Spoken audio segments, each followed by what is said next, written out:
Good morning, Yeah. everyone. So let's begin the journey on how to scale up, how to grow. We basically going to be talking about our journey so far and our journey ahead. So are you ready for a 10x top line growth in the next 5 years? Yes. Okay, wonderful.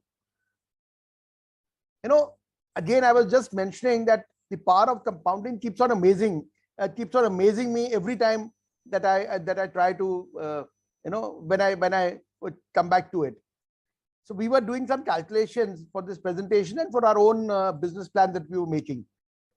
So in that we realized that to grow 10x in 5 years, and that is the target that we are setting out for ourselves, to grow 10x in 5 years, you need to grow at a CAGR of 58.49%. And if you can grow at a 50% CAGR, you will get to 60x in 10 years. 60x in 10 years. Can you imagine that today, if let's say you are at 30, 50, 100 crores, in 10 years, if you can grow at 50% every year, and 50% every year is possible. We frankly have grown at around 40% in the last 1 year, September to September.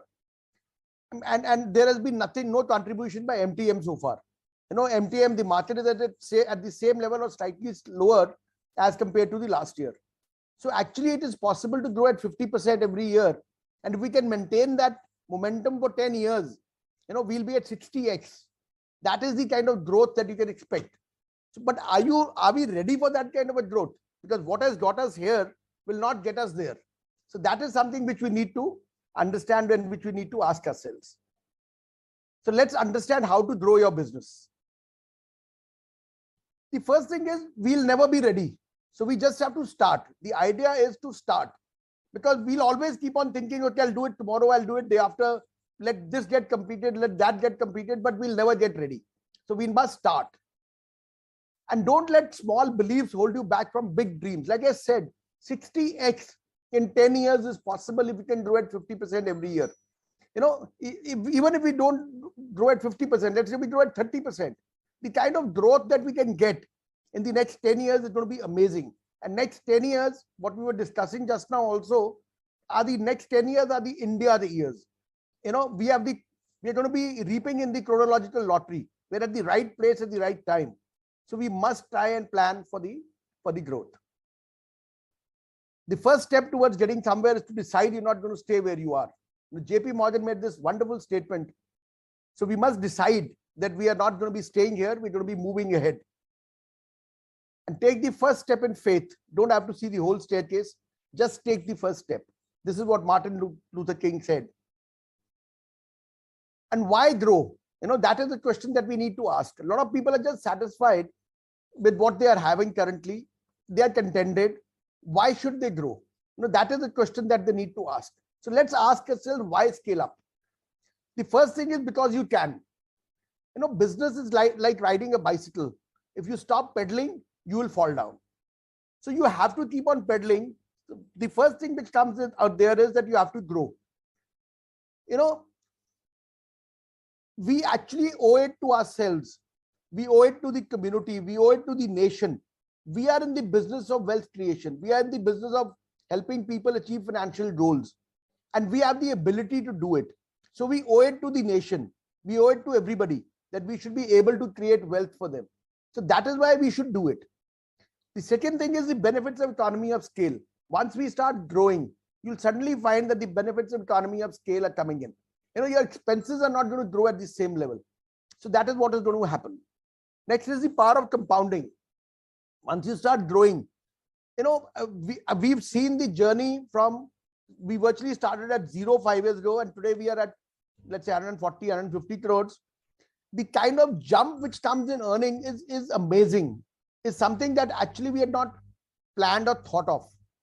So that is another wonderful reason why we should grow. Passive income. We actually end up creating a passive income. In our business, we are entitled to trail commission. The trail commission comes in, it's like virtually like a passive income which comes in month after month, and NJ is kind enough to deposit it in our account on the 1st of every month. So that is something which is great. And the next thing is make use of our potential. Self-actualization is the most important step in the Maslow need hierarchy pyramid. We need to feel good, and we actually feel good when we achieve something. So that is why we need to scale up. But before we start that journey, let's ask ourselves some important questions. Are we in the right? The first question that we need to ask ourselves is, are we in the right business? So what business are we in? What is the purpose of our business? What are the challenges in this business? Does the business offer growth opportunities? What is the comparative analysis of this business as compared to the developed markets? So the first thing is, what is the purpose of our business? Why are we in this business? Apart from, yes, all of us are in this business to make money. That is definitely there. We have to earn our livelihood. So we are in this business to do that. But is there something else? What we firmly believe in is that if we help people achieve financial goals, our goals will get achieved automatically. So that is the purpose of our business. That is what we feel. And our business for us is our ikigai. It is actually the purpose why we live. So that is something which we very strongly believe in. So we'll come ahead. I'll share the vision, mission statement, and we will tell you what business we are in and what are the other things which are there. So before that, let's take a look at the mutual fund distribution space in India. The asset under management today is 38 lakh crores. It's the fastest growing industry, 22% CAGR in the last 5 years. And mind you, last 5 years, 22% CAGR, and 2.5 years, we were under COVID.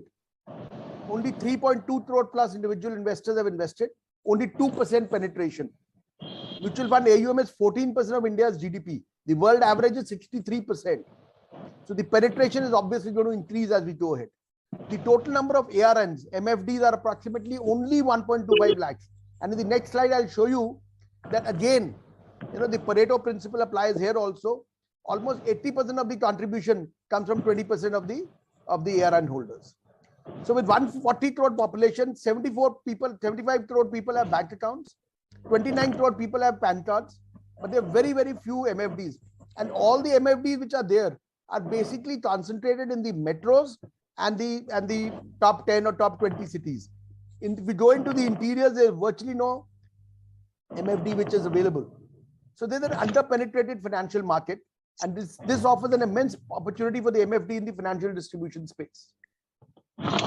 Like I said, in Australia, the mutual fund AUM to GDP is 155%. We are at 11.8%. I think we've increased that to around 14% now. So this is the kind of penetration that we have, and this is the journey that we can expect going forward.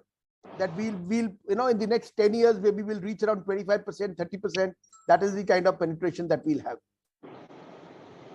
So MFD and growth in AUM, like I said, this is the ARN count. Now, if you look at it, 80% is coming from, this is the number of 90,000 out of the 1.25 lakh contribute to only 17%. 18%, the 30,000 ARN holders contribute to 83%. And the best part, let's say there are only 2,700 ARN holders who are more than 50 crore AUM.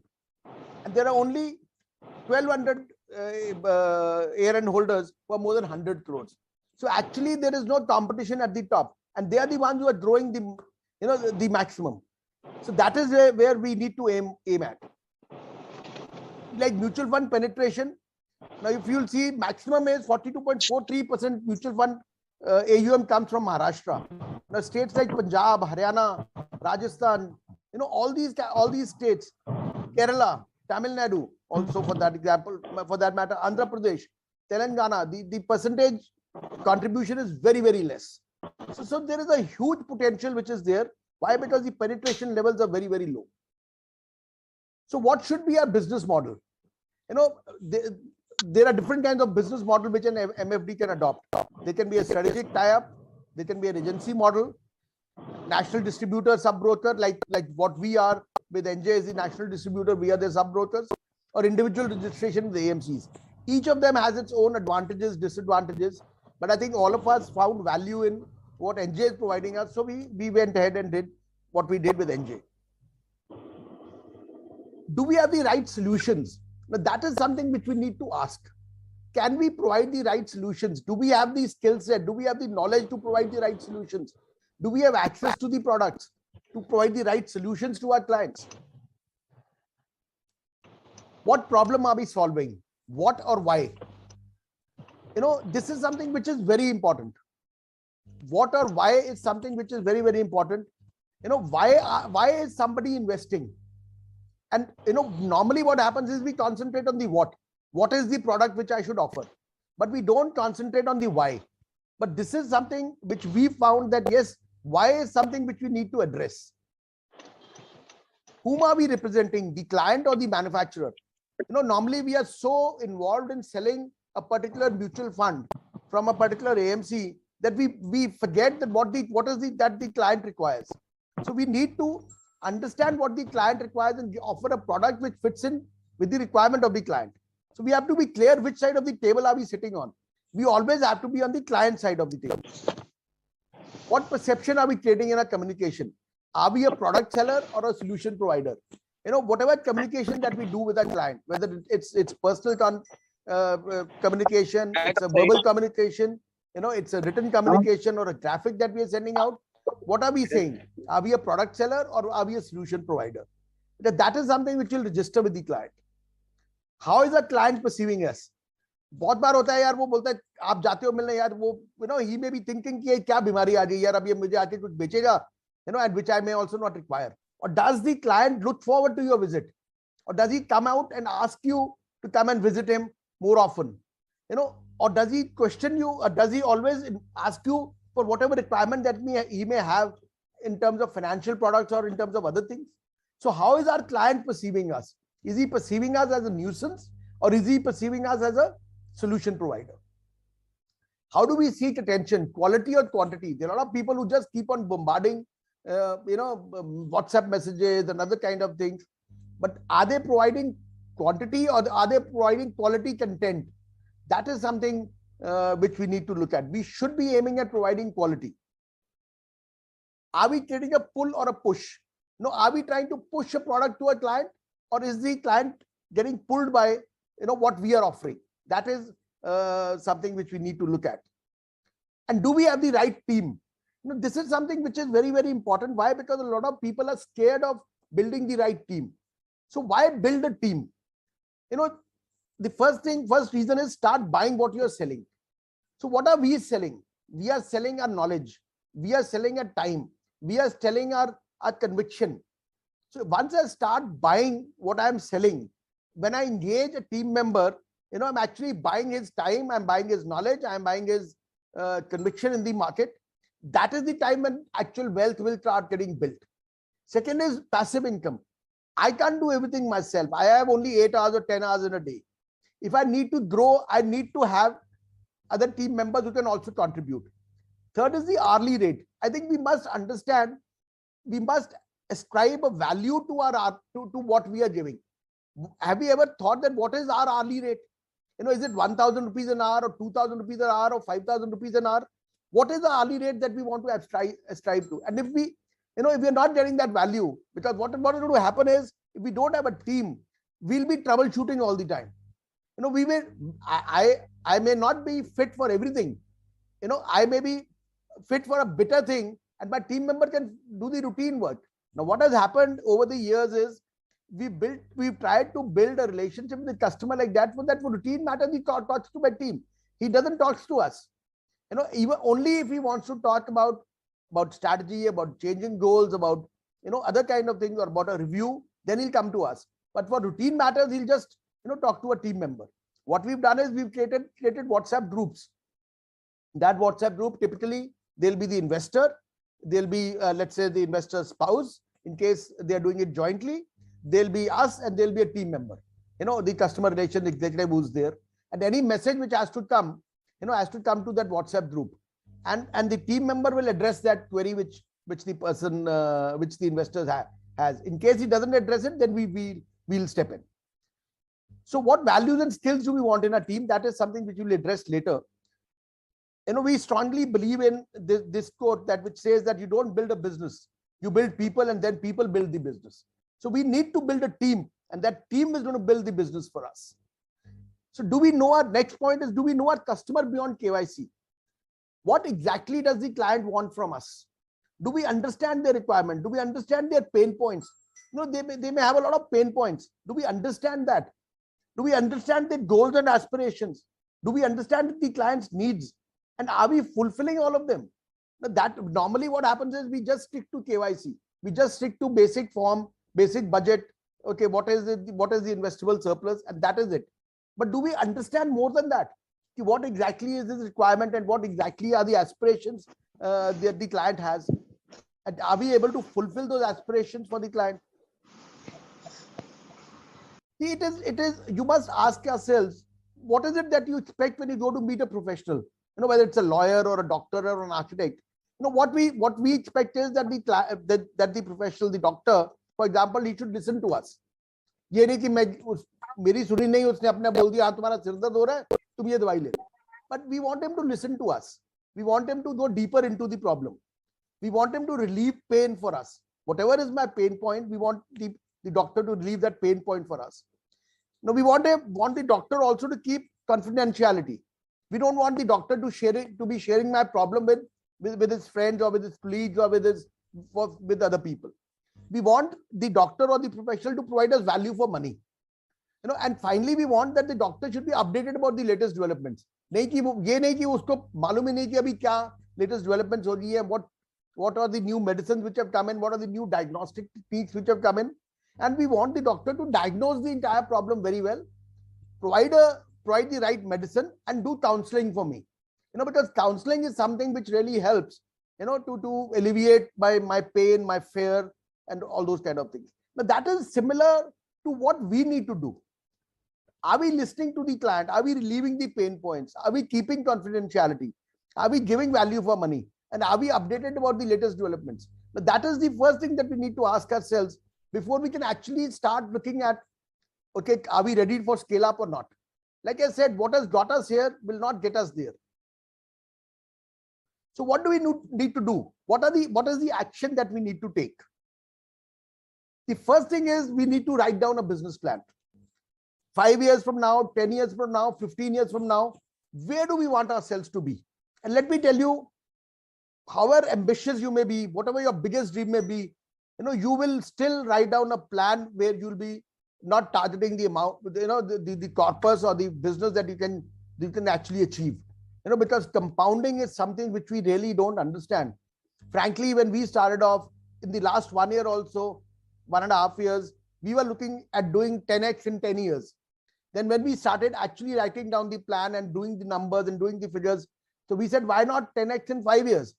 And today we think that, yes, we can achieve 10x in 5 years. Let's not forget, let's say when we cross 100 crores, we said, okay, we need to do 10x, you know, in a certain number of years. But today, if I'm at 150, I just need to do 6x now or 7x now. Tomorrow, if I'll be at 200, I'll just need to do 5x in the balance 8 years. You know, or in the balance 3 years. Let's say if I grow at 50% and I'm 300 after 1 year, then I'll just need to do 3x. So the climb becomes easier. The growth rate which I need to do becomes much easier.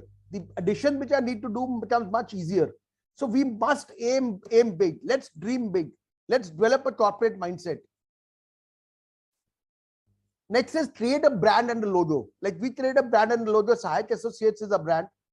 Right? We created a logo and then we have this mascot. The mascot is basically an illustrated character that represents a business. Now, the mascot is something you'll find all big companies, all good companies have a mascot. Like for example, Asian Paints has a Gattu. You know, all big companies will create a mascot, especially those which are customer facing, which are service oriented. A mascot really helps for the customer to get associated with the brand. And then this is a byline. Your personal family CFO. You can create whatever byline that you feel like, you know, that is something which you need to do. Then is the vision mission statement that we were talking about earlier. So at Sahayak, our goal is to build, nurture, and sustain client wealth by empowering our customers to make smart decisions about their finances and achieve their goals. Now, this is something that we need to do. I think all of us have done this in our QPFP also. So this is something which we actually need to implement. Similarly, mission statement we've made. You know, I'll share this presentation. You can go through this mission statement, but basically everything is reinforcing what we actually believe in, or what is the path or the journey that we want to take. Similarly, our values and beliefs. Values and beliefs are what? Client first always. goal-based investment only, long-term orientation. We must believe that there's nothing in our control. We can't control anything. That is how we must plan our strategy. Believe in the power of compounding. Review and rebalance. Asset allocation is paramount. Understand risk and the human reaction to risk and plan accordingly. It's not only understanding risk, it's very important to understand how our investors will react to that risk. And then we must plan. Similarly, our investment mantras, again, it will be reinforcing the same kind of things. But we actually put it down. Our team, we make our team understand these kind of things. And what is our core values? That is something which we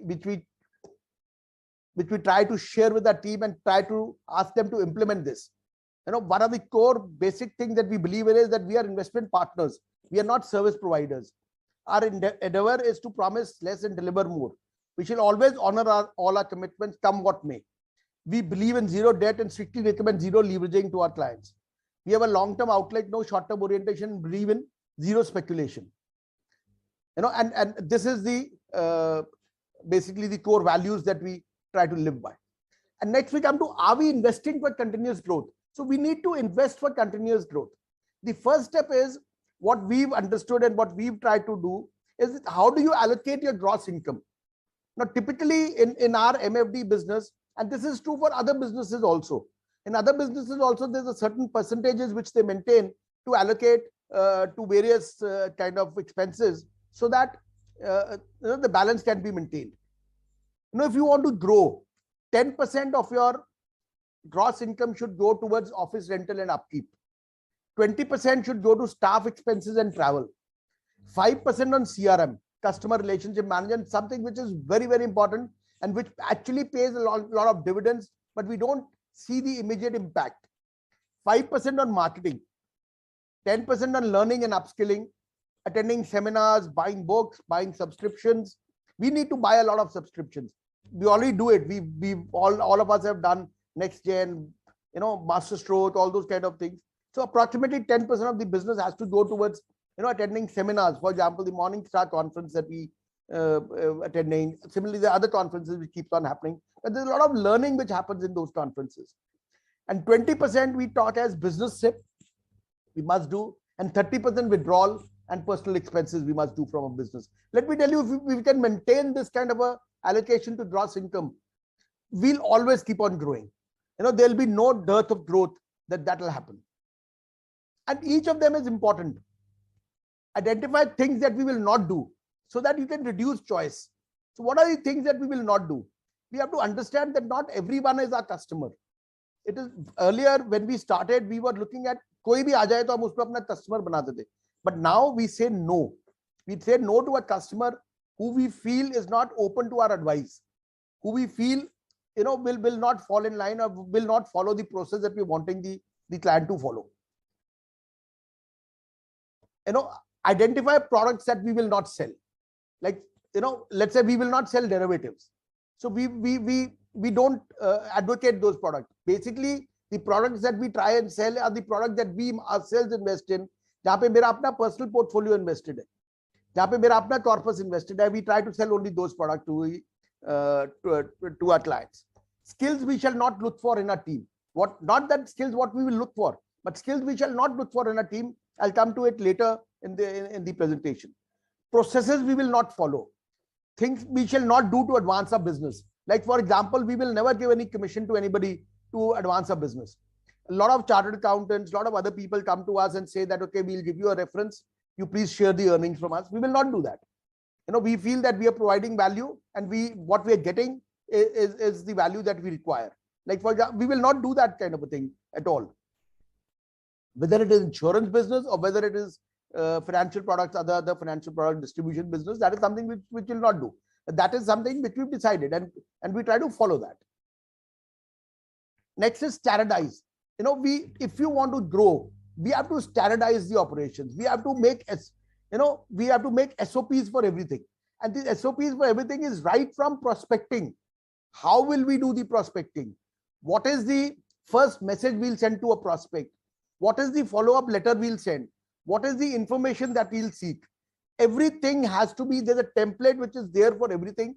And we've tried to follow that template so that, even our team is very clear on what has to be done. Now, third, focus on goals, not returns. Generate behavioral alpha. We say, okay, we'll try to manage the behavior of the investor, and that is how we'll create the alpha. We'll ensure that he doesn't fall into the fear and greed trap. So that is how the alpha has to be created. Devil lies in the detail. So we must do a lot of detailing. That is where the problem happens. That is where the problems arise later on. Automate operations, reduce client involvement in process and operations. Jitna automate kar denge, utna better. Like Mars we were doing. We are still doing Mars. Now that is automated. We saw it in COVID when the markets were falling and Mars was increasing equity allocation. It would have not been possible otherwise. It just could not have been possible in terms of operations also and in terms of conviction also. So this is what we say, that we must automate all our operations. So digitize no manual operations and develop pro tools so that we don't keep on doing manual calculations all the time.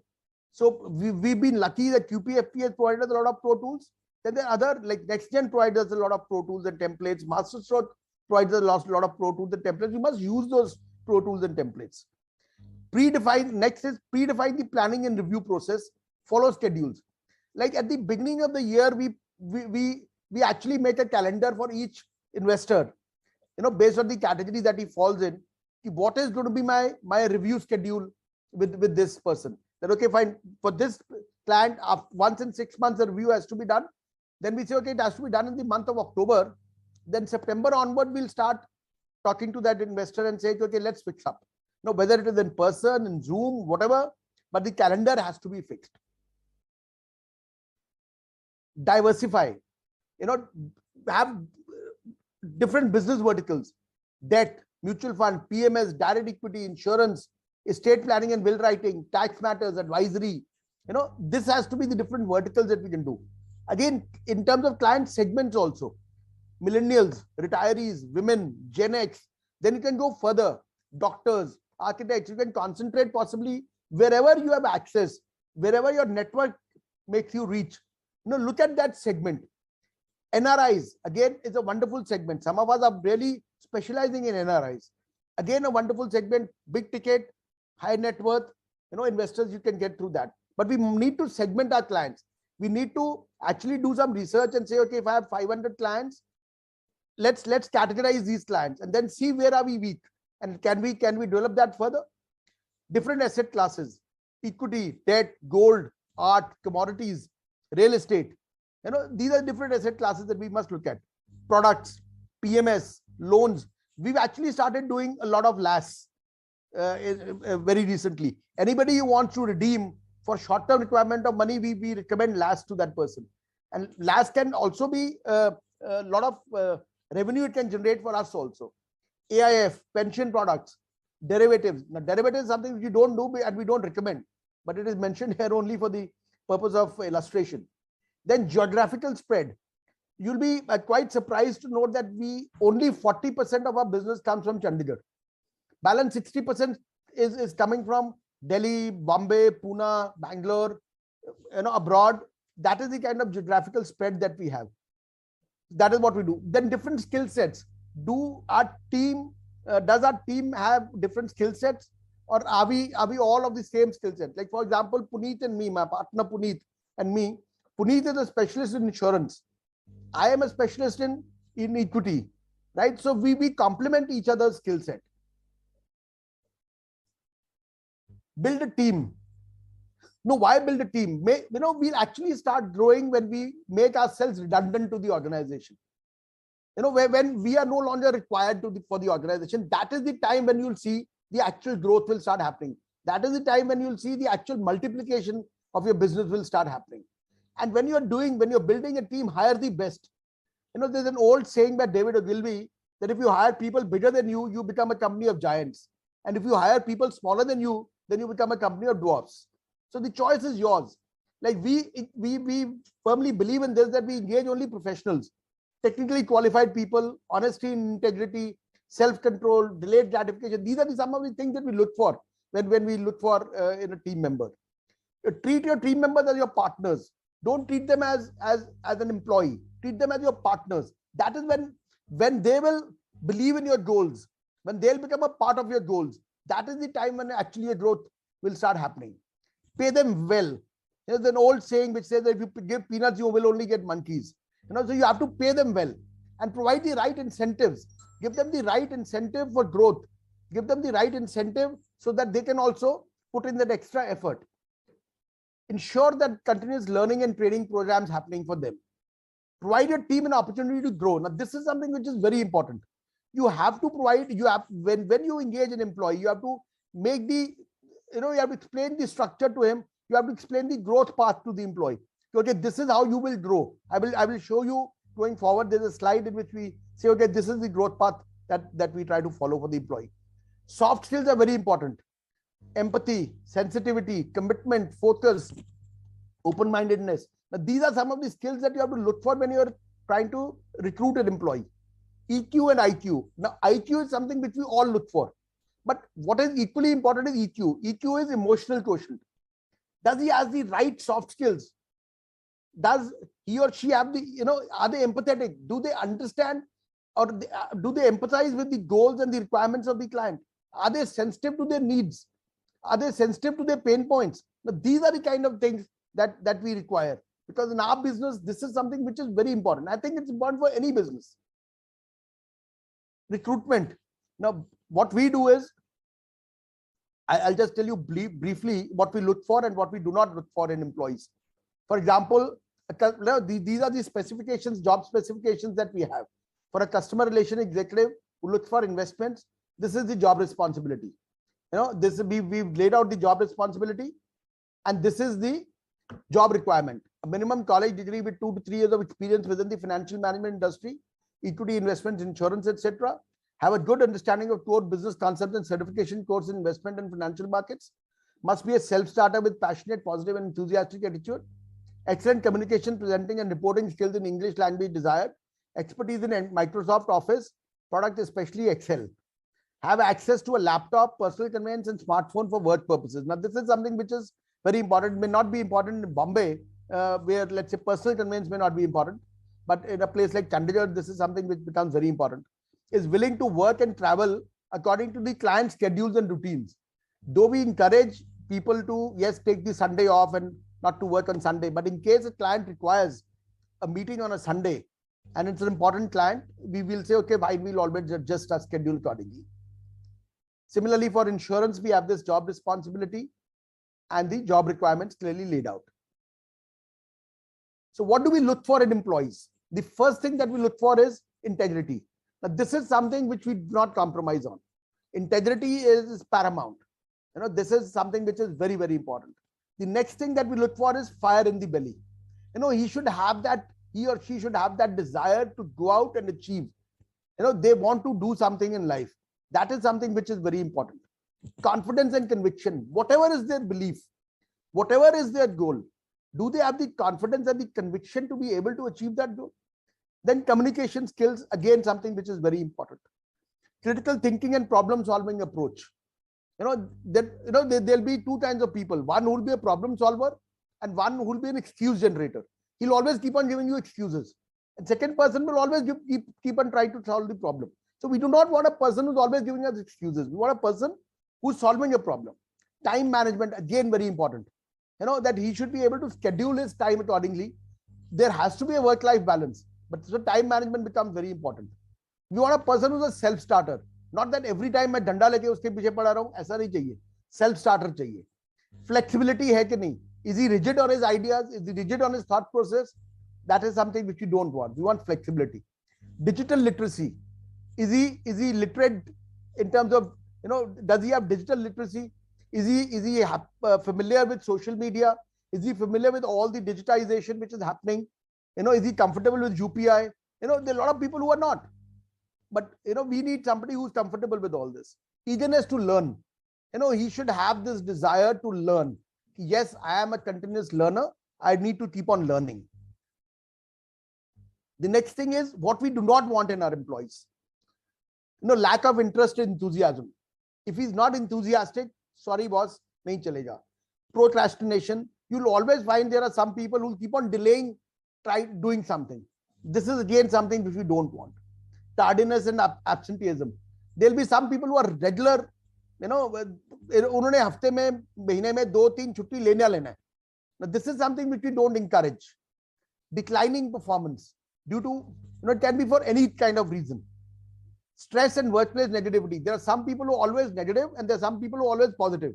Now, somebody who is always passing out negative messages, sorry boss, this will not do, we don't want.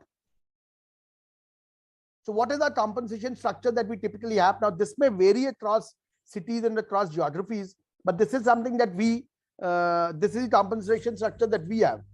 For a graduate fresher, we give 15,000. Graduate with experience, relevant experience of 1 to 3 years, between 15,000 to 25,000. A postgraduate in business administration, fresher 20,000. Postgraduate in business administration, 1 to 3 years experience, 25,000 to 35,000. Postgraduate with relevant experience more than 3 years, weightage of 1.2 to 1.5x. Somebody who's done a professional degree, let's say CFA, QPFP, CFP, more than 5 years, more than 3 years experience, because in most of these degrees, there's a minimum 3-year experience requirement. The weightage is 2 to 3x, dependent on the person. Now, typically, let's say if a CFA, QPFP, CFP comes, we'll be possibly offering them 50,000 to 75,000 plus incentives. Incentives. Now, this is something again which is very, very important.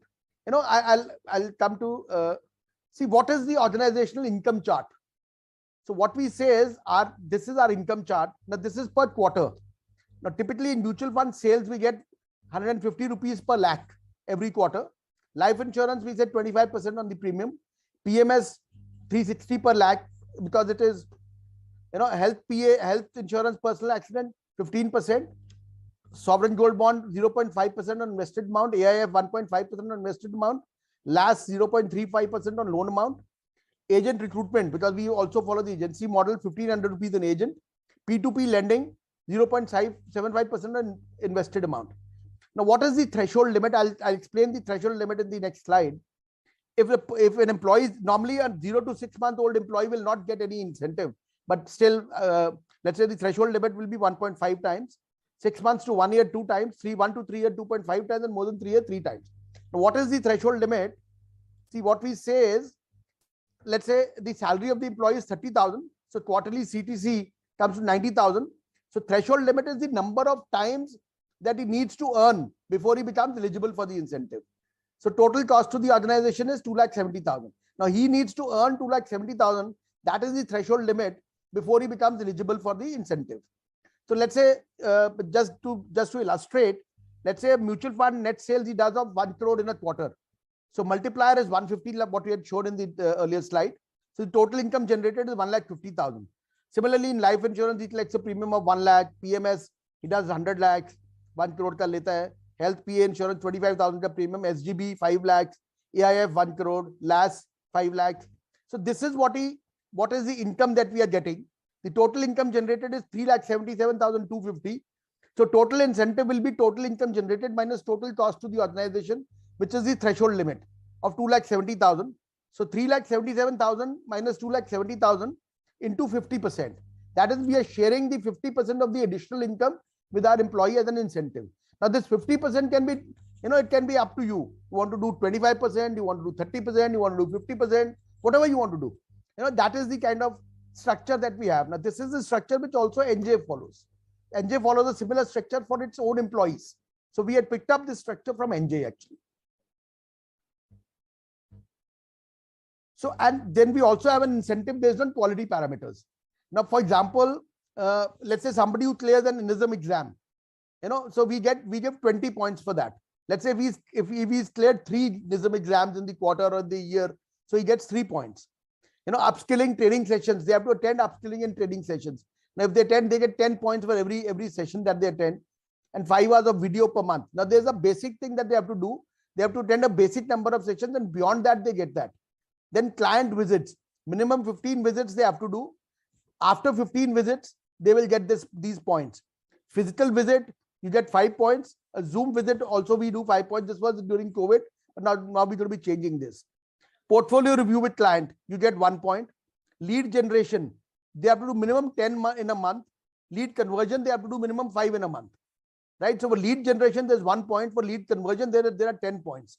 Now, if they conduct an IAP, no, they get 50 points. If they conducted themselves, not that we conducted, they conducted themselves. We are encouraging them to conduct IAPs in their own societies, in their own group of friends, in their own network. So something that we do. So that is the total number of points. And let's say the incentive is rupees 50 per point. So the total incentive for qualitative parameters is 3,350. Now, this is something for the back office people also. That is something which they can get. So total incentive which a person can get is sales incentive plus quality parameters. So that is the total incentive that a person is eligible for. The next thing which is very important is creating the right work ambience in our office. One, there has to be a good work-life balance, comfortable work environment, that they should look forward to coming to the office. So the office should be very, very comfortable. Next is encourage team collaboration and communication. The team should not be pulling each other's legs. Team should be collaborating. They should be lifting each other up. That is the kind of ambience that we want to create for our team. Facilitate opportunities for learning. We try and provide every possible opportunity for learning. We are a very small organization. We have 10, 12 people, but we have an HR person with us. Now, the role of the HR person is basically upskilling and training and ensuring that the SOPs are being followed. Right? So we have to provide facilitates. We have to opportunities for learning have to be provided. Then next is growth opportunities. We must ensure that we are providing the right growth opportunities to the employees. Otherwise, what will happen is they'll work for 1 year, 2 years, they'll learn and they'll just quit. So that is something which needs to be done. Then another thing which helps a lot in terms of work ambience is celebration team events and occasions. Like for example, we celebrate each birthday of the team member in the office. A cake is done. Now, what has happened, in fact, incidentally, is that whenever the team member has achieved something, even in the personal front, let's say the team member का anniversary है, तो वो खुद सबको समोसा खिला रहा होता है. He'll order the samosa for everybody. Let's say there's other big achievement which has happened, he'll take out everybody for lunch. So that is the kind of ambience which has actually got created over a time. Similarly, milestones. We try to celebrate the milestones together. Let's say we cross a milestone. Let's say we cross a milestone of 1 crore SIP or 100 crore AUM. On 100 crore AUM, when we give a silver coin to every member of the team, which will be a token which will be remembered by them, I think, for the rest of their life. This is an idea which I got when I joined Asian Paints in 1988. That was the year Asian Paints did 200 crores of sales. And today Asian, I think, does some 5,000 crores of profits or something like that. But that was in 88, they were doing 200 crores of sale and we were all given a silver coin too. And I still have that silver coin. It's a wonderful memory that is there. So training and upskilling, continuous training and upskilling. One is on-job training, skill building. Skill building is something, a lot of people are very scared of presentations. So we try to help them by every Saturday, we have a session in the afternoon where a different member of the team has to present something, right? So that is how we try to build their scheme, their skills. Our HR is responsible that there has to be a video session. They must have some video sessions every week. Outside training, we get a lot of people, let's say from AMCs and from NJ also come and train our team. Personality building. Recently, we did we got in a personality coach who helped the team in terms of how they should dress, how they should present themselves, how should they carry themselves as a personality building exercise. So there has to be a continuous learning process which has to be followed. These are the things which are very important if you want to reach up to the next level. What is the employee growth structure? Now, typically, this will be the growth structure. A trainee, a person will join as a trainee and will be there for 6 months. He'll be a customer relation executive for 1 to 3 years, a customer relationship manager for 3 to 5 years, a cluster head, I'll tell you what is a cluster, for around 10 years, then a business head and a partner. Now, this is approximately a 25 to 35 year old, 25 to 35 year journey, which a person can expect in our organization. What is our organization structure? Now, we are 2 partners, me and Puneet. Now, typically, we have defined the roles that we try to follow. Now, see, sales is definitely there, which everybody, all of us have to do. Now, what we do is for every 50 crores worth of AUM, we have a cluster.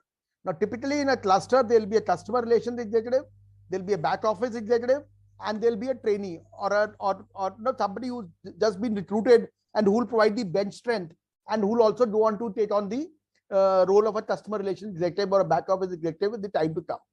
Then there are certain departments which I look after, like HR and admin I look after, digital media I look after, business planning I look after, new business development, new verticals that is something which I look after. The products that I look after or I am responsible for is direct equity, small case, P2P lending, will writing, Sahaj Gurukul. Gurukul is our financial literacy arm where we try to provide financial literacy to as many people as possible.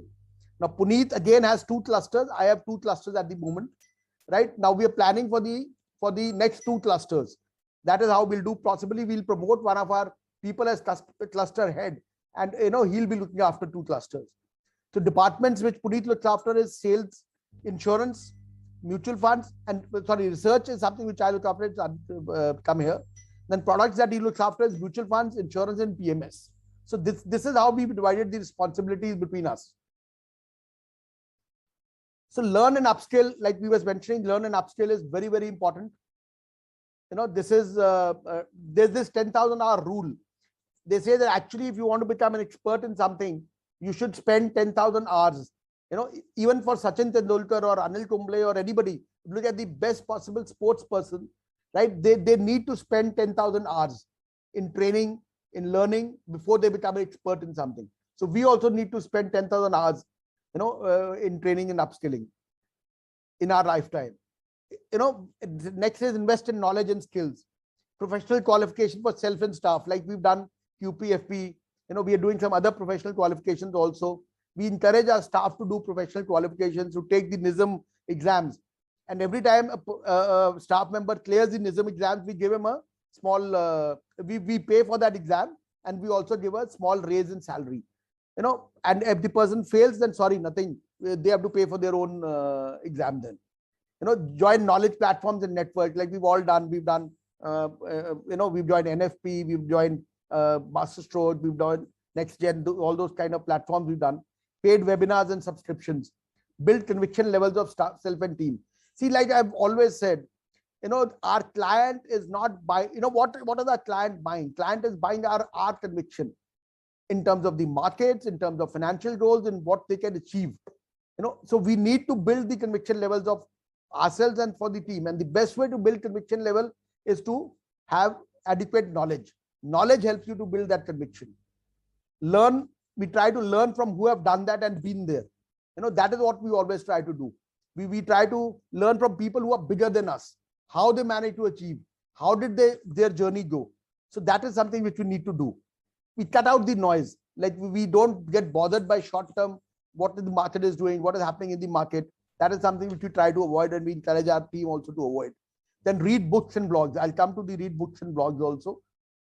Collaborative learning. Now this is something which we do every Monday morning. We all collaborate and we try to learn from each other. And let me tell you, I'll be the first one to admit that the kind of learnings which I've got in these Monday morning sessions have been amazing. And this is something which keeps on making us go.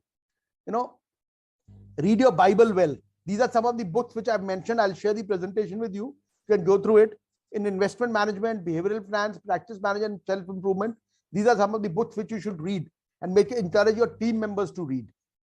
Similarly, I'll come to this later. Read blogs to read or subscribe for regular updates on investing and markets.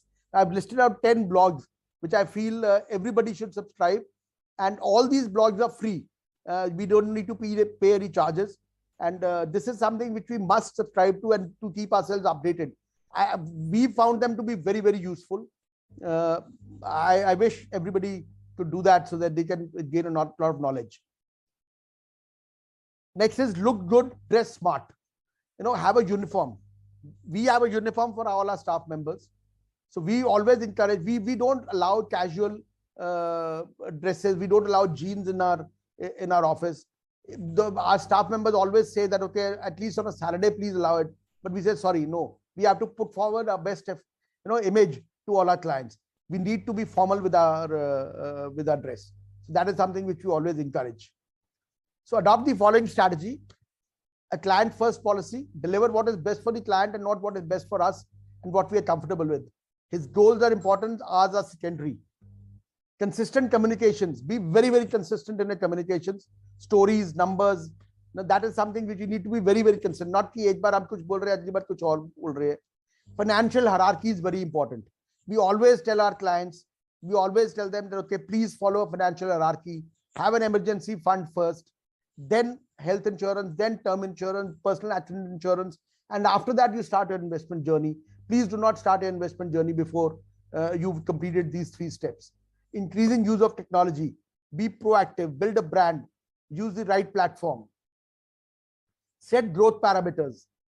Focus on 100 families. Now this is when we say for us, this is for every cluster that we've done this. Focus on 100 families, top client AUM to be 100 times the 100th client, 100 client SIP to be minimum 25,000, 100% wallet share under advisory, maximize under management. Now this is something our clients may not have 100% wallet share under us for investments. They may be investing in other products, they may be investing in FDs, they may be investing in some other kind of things also. But we always try to tell our clients, please share all the information with us. Let 100% be under advisory with us. Whatever you are comfortable with, you give it to us for managing your money. The SIP book of 1.5% of corpus, net sales of 10% and MTM growth of 10%. Now these are the growth parameters that we must look at. Now, next is CHI, Customer Happiness Index. Now, this is something which the blog which I shared in the morning also. What extra, what extra can we do for the client? This is something which is something very, very important. Something which they don't expect, something they don't even know that they need, something more than money in returns. As it said, no, people will forget what you said, people will forget what you did, but people will never forget how you made them feel. Something extra that we try and do, like we send a birthday card, a physical birthday card to all our clients, wherever they may be. To our top 100, 200 clients, we send them anniversary and birthday greetings. We send them a bouquet when they're in Chandigarh. For the bigger clients, we also send them, through Ferns and Petals, we send them bouquets and cakes and stuff like that. But I'll say still, this is also routine. What is the extra that we do? What is the extra? Let's say we try to see what is the pain point for a client. A client may be struggling with, his son's admissions. We try to help them out, not in admission, in terms of guiding them, or in terms of getting them the right access to the right counsel, who can guide them in what should be done. Most of the family offices that you will see, they have a concierge division. That concierge division, the role of that concierge division is to fulfill the needs of the clients. It is not related to investment. Let's say that concierge division will also arrange the wedding of the member of the family. That concierge division will also do the travel arrangements for them. So basically the idea is to go beyond what is expected from us and do something more. That is something which we try to do, which we try and do. I'll share some examples further on what possibly can be the extra that we do for a client. Because let me tell you, they will never forget this.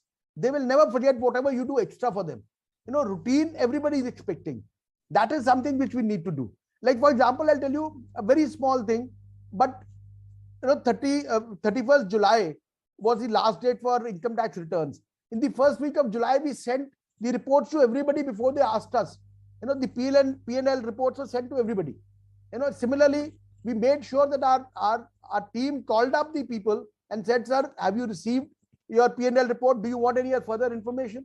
That is something you have to go beyond your duty.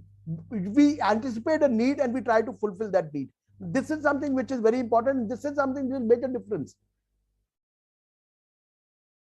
So summary of the things that we must do: we write down a business plan, the vision and mission statements, identify what will not be done to reduce choices, standardize, diversify, build a team, learn and upskill, adopt strategies, set growth parameters, do that little extra to ensure customer happiness.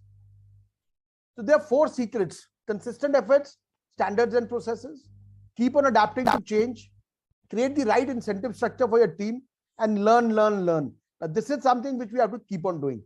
Change is the only constant. You cannot build business on borrowed conviction. We have to have the conviction. We have to have the confidence that yes, what we are saying or what we are doing is something that will happen. 5 powerful business indicators for focus and growth. First is we must do 40 client meetings every month. We tell each and every team member that they have to ensure that they do 40 client meetings every month, whether they do physical meetings or they do Zoom meetings, it is up to them, but the 40 client meetings have to be done, whether it is existing clients or prospects. 4 numbers to track: 200 active clients, 200 families, loyal client 100 families, 100 client SIP amount 25,000, top client AUM to be 100 times the 100th client. That is something which we must ensure. Third business indicator, growth parameters: SIP book of 1.5%, net sales 12%, mark to market 10%. This will give us 40% growth every year. Now 40% growth every year, boss is going to give me 30x in 10 years. Now that is something which is something we can all aim for.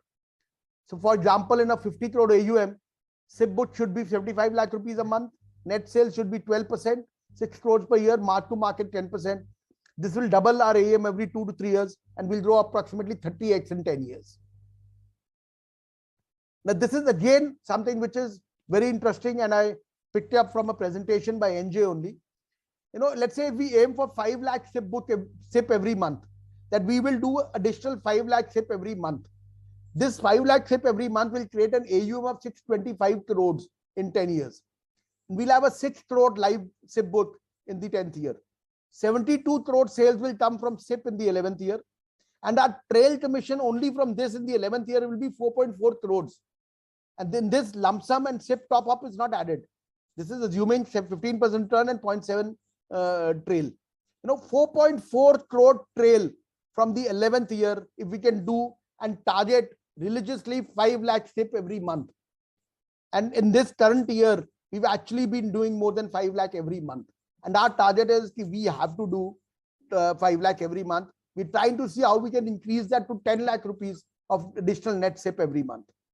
Now, if we can do that, can you imagine the kind of AUM that you can create and kind of the income you can create? So 4th business indicator, 10 hours of reading and learning every week, 25,000 words to be read every day. And let me tell you, 25,000 words is not much. I think we read more than that on WhatsApp, and we read half of which is not relevant and half of which is just possible gossip or whatever. So 25,000 words is very easy to do, and we must do it. And 30 minutes of podcast or video on any subject every day. No restriction on what you read or learn. Whatever you want to read or learn, that is something which you must do. 5th business indicator, online transactions 80 to 100%, employee retention 60 to 80%. It will always happen. Attrition will always happen. People will come, people will go.